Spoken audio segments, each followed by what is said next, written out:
Ladies and gentlemen, SideStrafe back with another episode of the Strafing Run, and today's video features footage from MechWarrior Online, World of Warships, and Final Fantasy Online: A Realm Reborn, or perhaps Heaven's Ward if you have the latest expansion pack. We're going to start things out with some MechWarrior Online adder gameplay. And although this is the footage being presented to you, not necessarily what I want to talk about, although definitely related, because on the 29th of this month, being September, the year 2015, in case you're watching this late, there's going to be a Kickstarter campaign launched for a turn-based Battletech strategy game by Harebrained Studios, the developers behind the newer Shadowrun series of games that seem to be doing very well. Admittedly, I have not played them. Admittedly, I'm not super into steampunk, but I do want to check out the game now because these guys are going to make a Battletech title, and I kind of want to see what they're capable of. And apparently, nothing but good things being said about these Shadowrun turn-based strategy games. Even Steam reviews are fairly positive, which is rare these days. Usually those are some of the worst reviews you see online, outside of maybe Metacritic. But Harebrained Schemes includes Jordan Wiseman, the creator of Battletech, and we're talking the original Battletech tabletop game.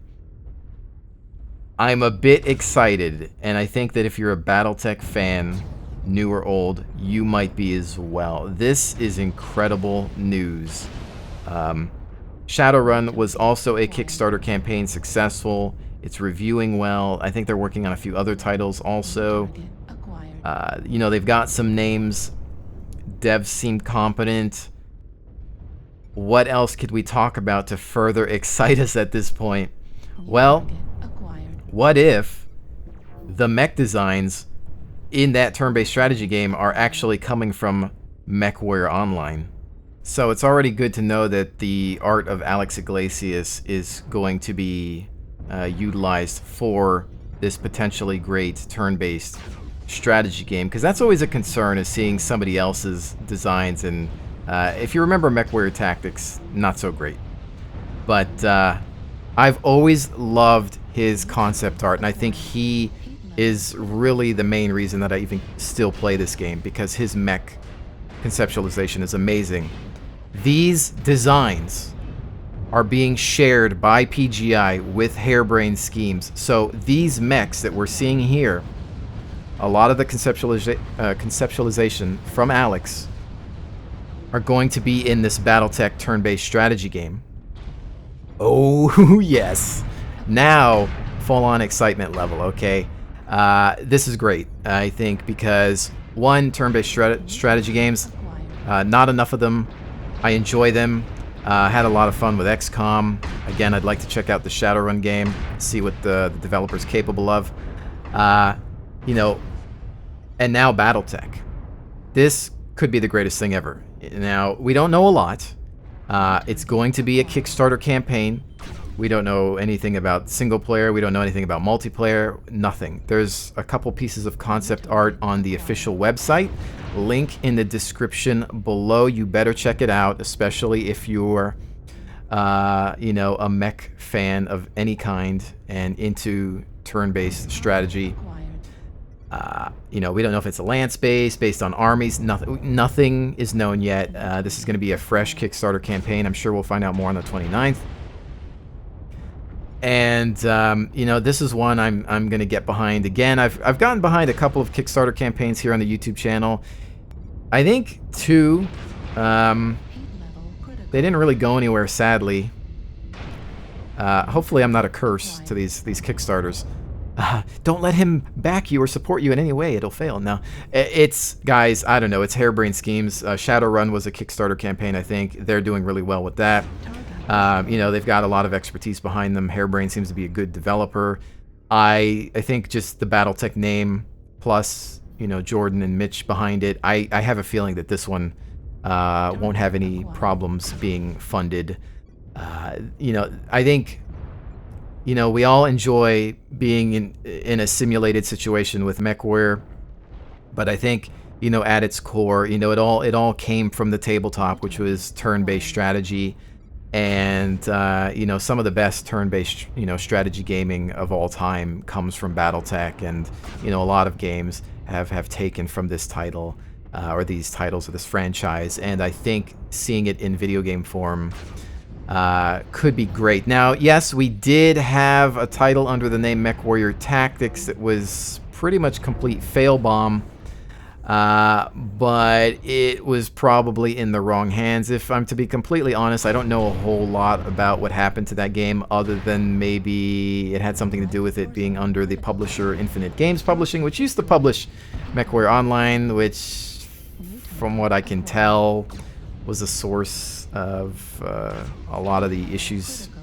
in this game for a large amount of time.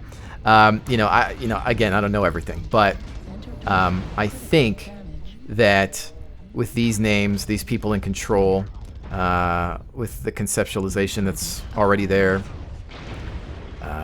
we could be preparing to see a fantastic turn-based strategy game enter the market.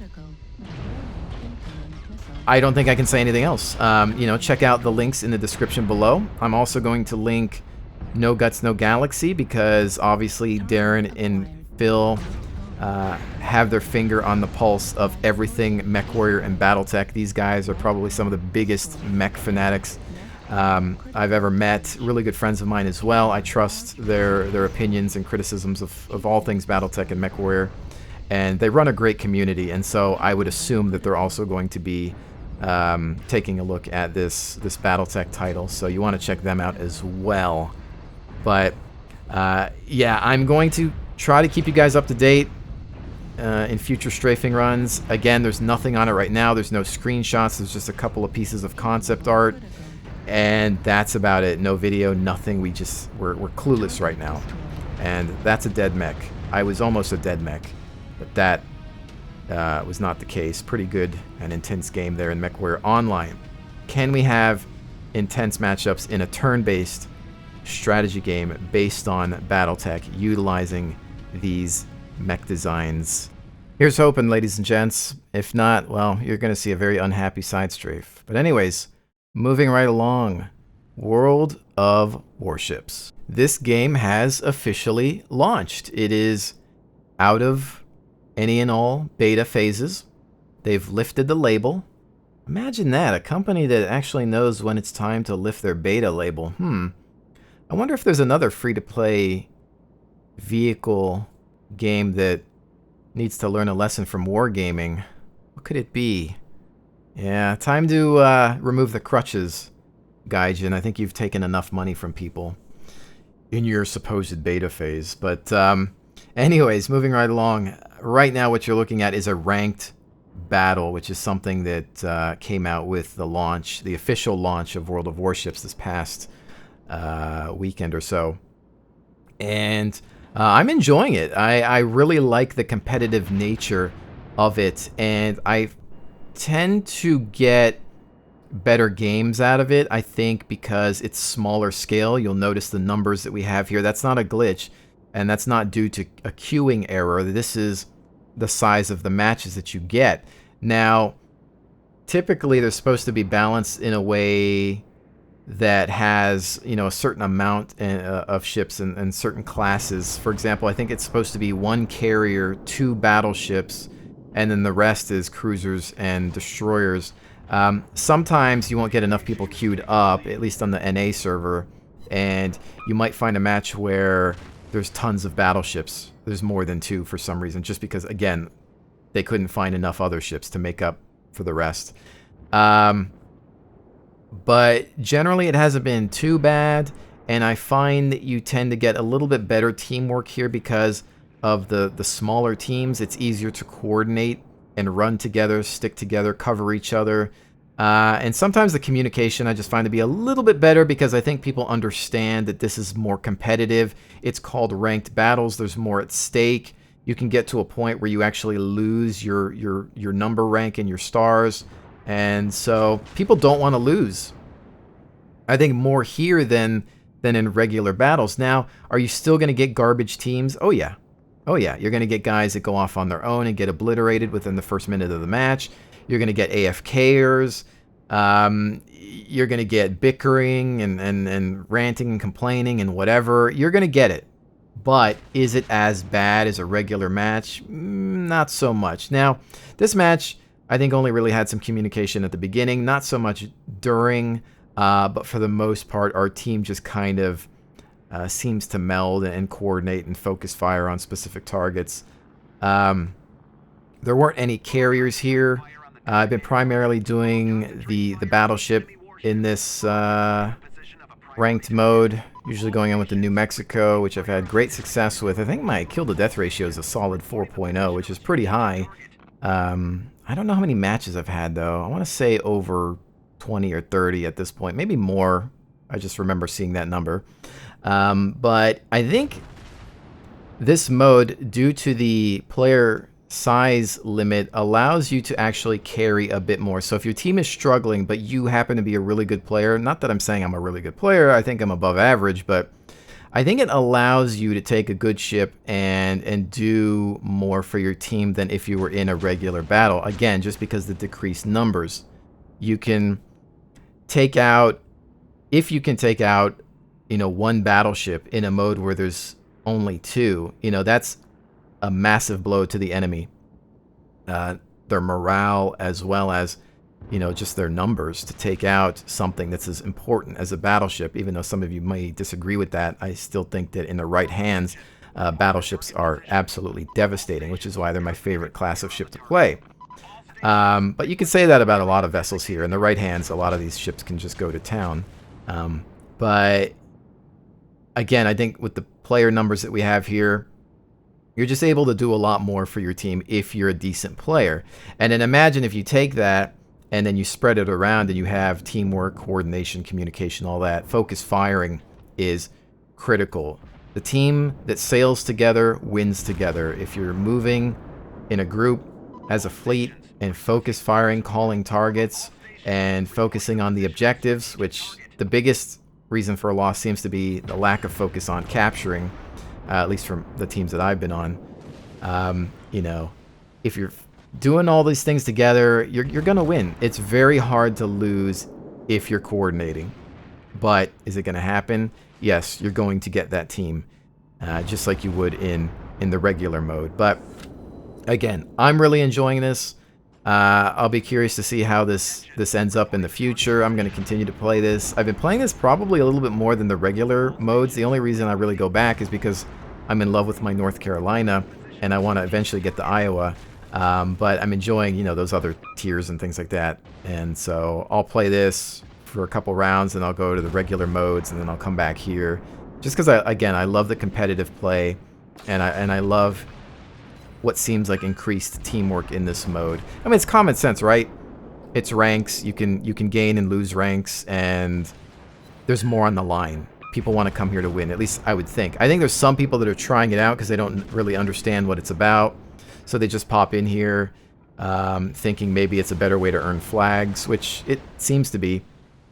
But I think for the most part, a lot of people are coming in and they want to win because they know more's on the line. And that's good. And I think that more games need to do things like this to kind of raise the stakes and maybe get people to think a bit more.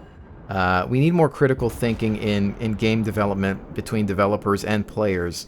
We need people to come in and think that there's more on the line. And that's primarily why I like games that don't have respawns, because you already know, well, I can't come back, so I shouldn't mess up. And, sometimes that's not enough. Obviously you'll get people that will just, run out there and get killed in the first few seconds and then blame their team for not following them, even though they didn't communicate anything about it. It's like, well, General Patton, I didn't see you saying anything. You just ran off and then expected everybody to follow you. That's usually World of Tanks, obviously. But, here it happens too sometimes. So you can have similar situations and examples.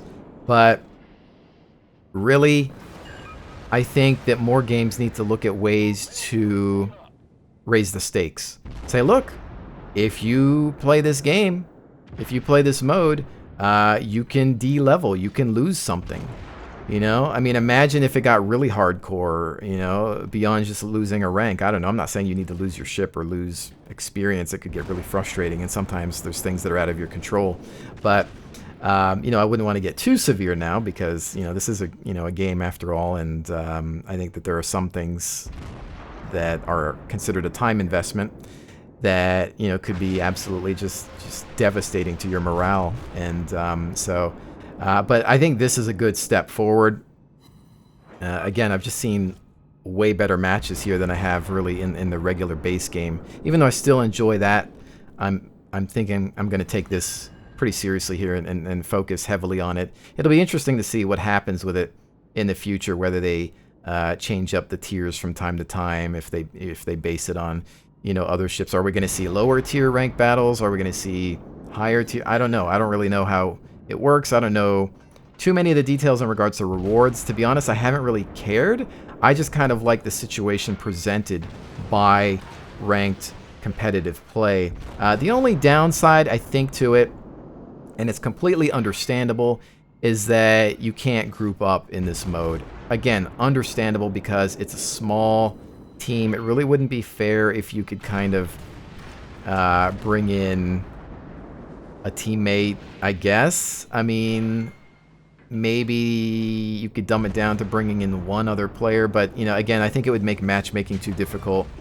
So I'm fine with it just being a solo queue affair, although I would like to see company battles from World of Tanks make their way to World of Warships. I think it would be interesting to have team versus team battles, whether they be at the regular scale or this smaller scale.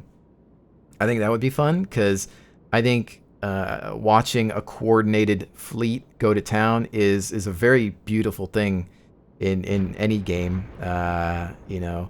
And so I actually can't wait for that, and I might look at possibly doing community fleet battles, you know, maybe having viewers join me, like-minded individuals join me to take on other teams if they ever introduce something like that. And I would assume that they will. We know that Wargaming loves competitive gameplay. Obviously, they have their league play for World of Tanks and whatnot, but I think here it would be interesting because there's not as much cover, and it's more so about, I think, formations, cover mechanics, in terms of covering your ally, not necessarily being behind cover, but you know, being a good cruiser captain, providing AA defense against good carriers, using your battleships to focus fire on heavily armed targets, using your destroyers to scout and harass.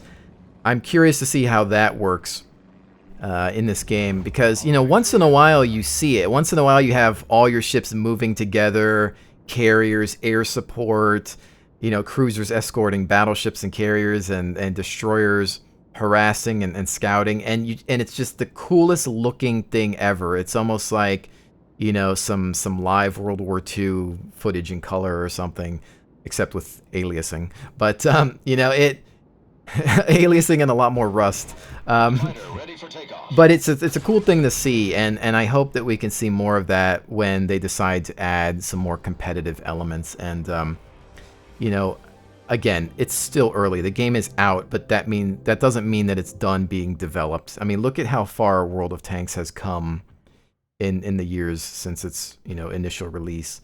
They keep changing it, and they're going to always change it. I mean, they're even talking about changing artillery now because of armored warfare, which is something we'll talk about probably in another video. But there's a ranked battle match for you guys. Hope you enjoyed that. I might look at perhaps doing some videos on ranked battles specifically, so stay tuned.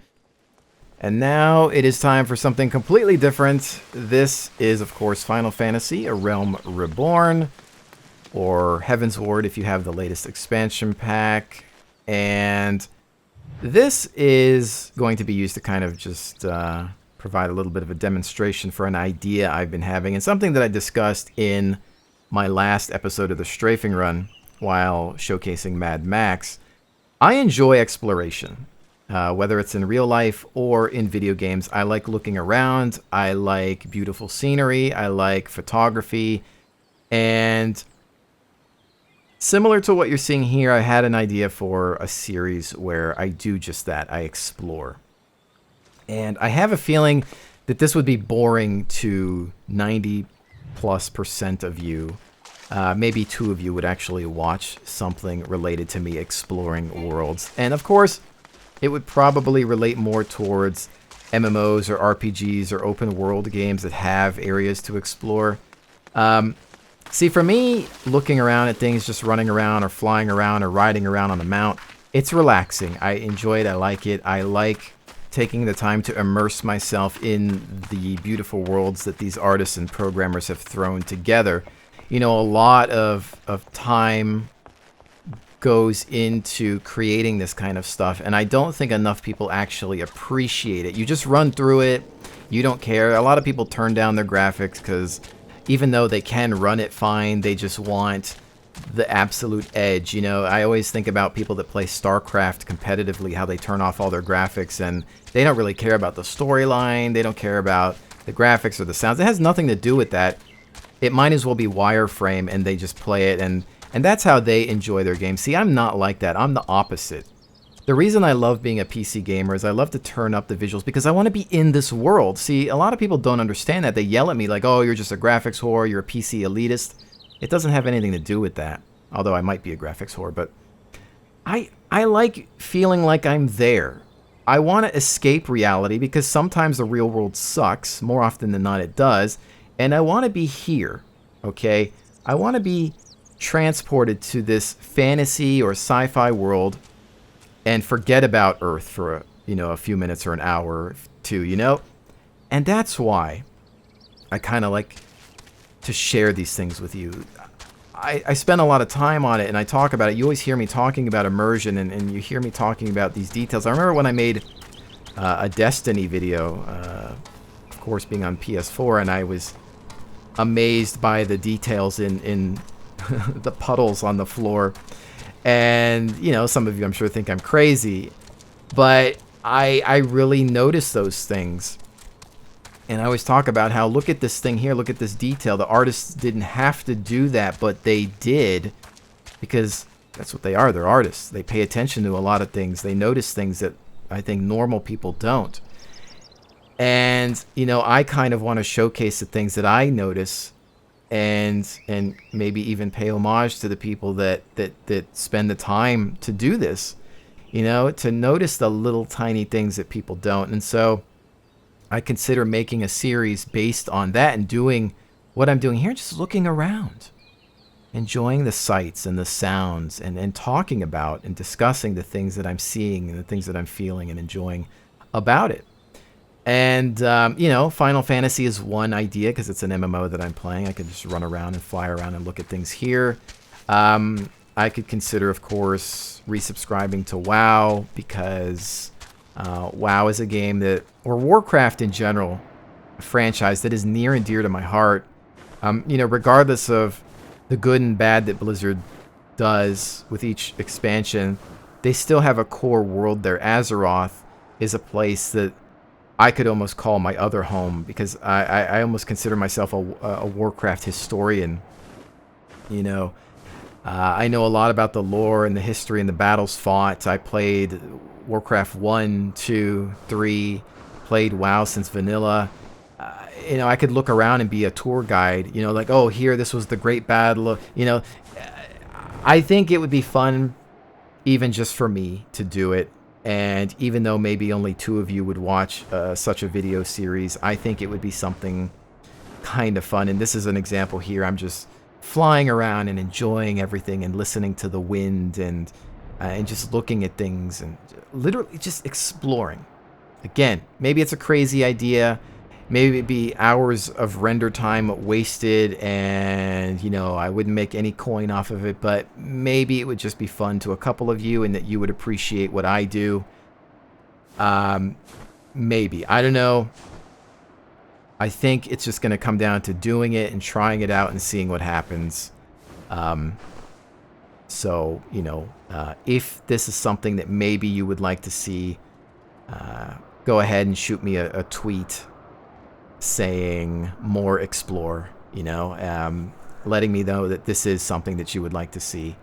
I think the reality is, though, that I'll probably just do it anyway, regardless of what people want or don't want. But, you know, the channel is undergoing a change. I haven't really been happy with its direction. I think that, honestly, I have been focusing too much lately on acquiring larger numbers, getting more subscribers and viewers. And really, it should not be about that. Yes, of course, you know, if you make a living off of it, you know, your paycheck is a concern, but it needs to be about entertaining those of you that have been loyal to me, those of you that have supported me since the beginning or for a very long time, those of you that come back for the commentary first and the game second, those of you that tell me time and time again, hey, you know what? I don't care what you play. I'm here because of you and the commentary and the discussion, the thought process, the criticisms, the ranting and the raving. You guys are usually my favorite kind of viewers. And I think I need to make content for you and stop worrying about getting the next subscriber number or getting the next viewer. I'm done with that. It's unneeded stress. And it might not make me the most popular YouTuber or streamer. It might not make me the most money, but I need to go back to the roots of this channel, as I discussed in my last Strafing Run. This channel started as a way to critique beta tests and provide feedback to developers. And it has maintained that to a certain extent. And I think that my discussion-based videos are still better than most people's. And I still think that I've always maintained a certain level of standards that most individuals can't comprehend, but I think it needs to go even deeper than that. And I need to go back to focusing on the fact that I love a lot of games, MMOs, RTS, FPS, everything. I need to share my love for video games again and do it my way without regard for, you know, what the rest of the world thinks. I think that's what makes the SideStrafe channel unique, you know? I know a lot of people come here expecting World of Warships, or, you know, people used to come here expecting DayZ 24/7 or whatever. But I play too many games, and maybe I piss some people off by abandoning games, but that's just the way I am. My close personal friends know that about me, and I think now you do. So, look, I made a female character in an MMO for once. Most of you make fun of me for always making male characters that resemble me in games, but I'm definitely not a cute female bard in real life. She's been fun to play with. Anyways, ladies and gentlemen, thank you, Forever Noise, so much for joining me. I will definitely see you on the next one.